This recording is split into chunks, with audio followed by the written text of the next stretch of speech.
Άνι και σμύρνα και χρυσό. Όμως, αν ερχόταν εδώ σε μένα ο μικρός Χριστούλης, δεν θα είχα να του προσφέρω τίποτε. Σκέφτηκε ο Βαρβαφανό, γιατί εγώ είμαι φτωχός. Όμως μια στιγμή μου φαίνεται ότι κάτι έχω. Και έτρεξε, πήγε στο ράφι και μέσα από ένα κουτί που είχε παιδιά έβγαλε 2 παπουτσάκια.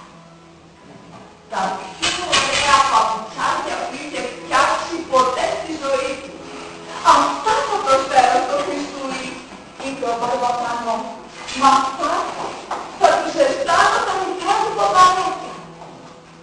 Όμως, τώρα δεν θα είμαι μικρό παιδάκι. Τώρα θα είμαι μεγαλός.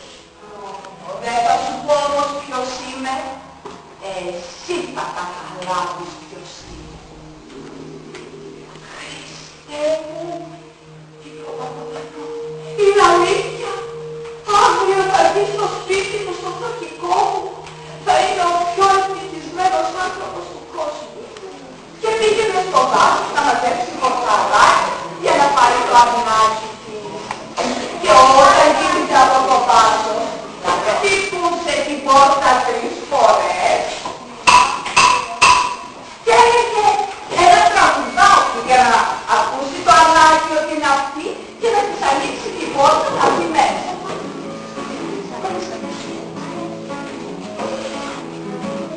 Ανοίξει πίσω.